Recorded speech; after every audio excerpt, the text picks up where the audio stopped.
Spain के महान दार्शनिक जॉर्ज सेंटेनिया ने कहा था, जो लोग अपना इतिहास याद नहीं रखते वो उस इतिहास को दोहराने के लिए अपशब्द हो जाते हैं। नमस्कार, मैं हूँ आकृति पाड़ी और आज मैं इतिहास का वो पन्ना खोलूंगी जो आपको व्यथित करेगा, विचलित करेगा और हो सकता है लज्जित भी करे। आज मैं आपको ले जाऊंगी 5000 वर्ष पहले द्वापर युग के हस्तिनापुर में, जहाँ एक द्यूत सभा में कुरुवंश की पुत्रवधू, पांडवों की पत्नी, राजा द्रुपद की बेटी और भगवान श्री कृष्ण की सखी देवी द्रौपदी का वस्त्रहरण हो रहा है। कौन थी द्रौपदी? महाभारत में हमें द्रौपदी का वर्णन पहली बार उस स्वयंवर में मिलता है जहाँ अर्जुन ने मछली की आंख में तीर भेद कर स्वयंवर जीत लिया था और द्रौपदी ने उन्हें अपने पति के रूप में स्वीकार कर लिया था। लेकिन द्रौपदी की जन्म की कथा बहुत ही अद्भुत है। गुरु द्रोणाचार्य के एक घनिष्ठ मित्र हुआ करते थे पांचाल के राजा द्रुपद। समय का फेर देखिए, मित्रता ने एक ऐसा मोड़ लिया कि राजा द्रुपद को गुरु द्रोणाचार्य के हाथों एक घोर अपमान सहना पड़ा। अपने अपमान का प्रतिशोध लेने के लिए राजा द्रुपद ने ठान लिया कि वो एक ऐसी संतान को जन्म देंगे जो दुनिया के श्रेष्ठतम धनुर्धारी गुरु द्रोणाचार्य का अंत करने में सक्षम होगा। उन्होंने पुत्र कामेष्टि यज्ञ करवाया। यज्ञ कुछ दिनों तक चला और यज्ञ जब अपने अंतिम चरण में पहुंचा तो एक अद्भुत घटना घटी। यज्ञ की अग्नि में पूर्णाहुति डालते ही अग्नि से एक नहीं 2 संतानें प्रकट हुई, एक पुत्र और एक पुत्री। इतिहास ने पुत्र को धृष्टद्युम्न के नाम से याद रखा और पुत्री को द्रौपदी के नाम से। धृष्टद्युम्न जैसे पराक्रमी की बहन थी द्रौपदी, और पत्नी किसकी? जो गांडीव उठाए तो पाताल भेद के रखते, वो अर्जुन, वो भी जो गदा लहराए तो काल भी अपने घुटने टेक। लेकिन हुआ क्या? उस दिन एक वस्त्र से लिपटी हुई द्रौपदी को बालों से खींचकर सभा में लाया गया और सब देखते ही रह गए। जो हुआ उसे सहना तो छोड़िए, कहना कठिन है। फिर भी मैं कहने की कोशिश करूंगी, क्योंकि अगर मैं भी मौन रह गई तो इस अधर्म का भागीदार बन जाऊंगी जो भीष्म पितामह को अंतिम क्षणों में सरसैया के तीर से भी अधिक पीड़ा देता रहा। क्या हुआ था उस दिन? युधिष्ठिर जुए में अपना राजपाट, अपनी संपत्ति, अपने चारों भाई और अंत में अपने आप को भी हार चुके थे।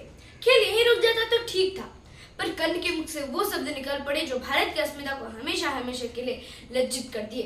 कर्ण बोला, अभी वो मृगनयनी, वो अहंकारी द्रौपदी बाकी है युधिष्ठिर, उसे दांव पर लगा दो। नीतिवान विदुर से ये घृणित विचार सहन नहीं हुआ। वो तड़प के बोले, महाराज धृतराष्ट्र, आपकी कुलवधू का नाम इतने अनादर से इस सभा में लिया गया, आप कुछ कहते क्यों नहीं? धृतराष्ट्र ने कुछ नहीं कहा, लेकिन उनका मौन ये कह गया कि जब पुत्र प्रेम सचमुच अंधा कर जाता है ना, तब पतन की सीमाएं पाताल को भी लज्जित कर देती है। फिर क्या था? दुर्योधन ने संकेत दिया और सभा में बैठा हुआ उसका नीच भाई दुशासन उठ के द्रौपदी की कक्ष की ओर चल पड़ा। उसने द्रौपदी को आदेश दिया कि मेरे साथ सभा में चलो। तो द्रौपदी ने एक नजर अपने आप को देखा। ना कोई श्रृंगार, ना कोई आभूषण, ना सर से पांव तक ढकने वाले उनके वस्त्र। वो अपने देवर से हाथ जोड़ के बोली, मुझे इस दिशा में वहां पे मत ले जाओ दुशासन, में कुरुवंश की मर्यादा हूँ। दुशासन ने अपनी निष्ठुर आंखों से एक बार द्रौपदी को देखा और फिर लपक कर उसके बाल पकड़ लिए। फिर क्या था? दुशासन बालों से घसीटता हुआ द्रौपदी को राजसभा की ओर लेकर चल पड़ा। द्रौपदी पीड़ा से करार उठी। वो गिड़गिड़ा रही थी अपने देवर के सामने, पर कहाँ एक सती का चित्कार और कहाँ सत्ता का अहंकार। दुशासन के कानों से टकरा कर द्रौपदी के सारे शब्द कांचों की तरह चटक गई। ले आया वो द्रौपदी को भरी सभा में। द्रौपदी के योग प्रश्न। सभा में बैठे हुए भीष्म पितामह गुरु द्रोणाचार्य ज्येष्ठ पिता श्री धृतराष्ट्र को द्रौपदी ने पूरी नारी जाति की तरफ से ये प्रश्न पूछा कि अगर पत्नी पति की संपत्ति होती है तो जब मेरे पति अपने आप को जुए में हारे और मुझे भी साथ में हार गए तो फिर मैं दांव पर कैसे लगी? और अगर पत्नी पति की संपत्ति नहीं होती तो मेरे पति मेरे आगे लिए बिना मुझे दांव पर कैसे लगा सकते हैं? कुरुवंश की मर्यादा इस विषय में क्या कहती है पितामह? फिर वो एक सिंहिनी की तरह दहाड़ उठी। वो उनके और मुड़ी जो उसकी मर्यादा का रक्षा करने के लिए वचनबद्ध थे। वो बोल उठी युधिष्ठिर से, तुम होते कौन हो मुझे दांव पर लगाने वाले, हारने वाले? अगर तुम्हें मुझे हारने का अधिकार है भी तो मैं बस तुम्हारी पत्नी नहीं हूँ, मैं 5 पांडवों की भी पत्नी हूँ। क्या मुझे दांव पर लगाने से पहले इन्होंने तुमसे पूछा था नकुल? तुमसे आज्ञा ली थी? सहदेव तुमसे पूछा था? मछली की आंख में तीर भेद कर मेरे स्वयंवर जीतने वाले सुरवीर अर्जुन, क्या मेरी रोती हुई आंखें तुम्हें नहीं दिखाई देती? क्या एक दिन तुमने स्वयंवर इसीलिए जीता था कि मैं एक दिन दांव पर लगा दी जाऊं और तुम्हारा ये गांडी मिट्टी पर लकड़ी के टुकड़े की तरह दरार ही रह जाए? फिर वो बोल उठी युधिष्ठिर से, धर्मराज युधिष्ठिर, जुआ तो पहले भी कई बार खेला गया है, पर किसी ने अपने रखिल तक को दांव पर नहीं लगाया, और आपने अपने विहता को दांव पर लगा दिया। धिक्कार है। चीरहरण। द्रौपदी के सभी मान मनोहार, सभी उलाहने, सभी प्रश्न, सभी प्रार्थनाएं व्यर्थ चली गई।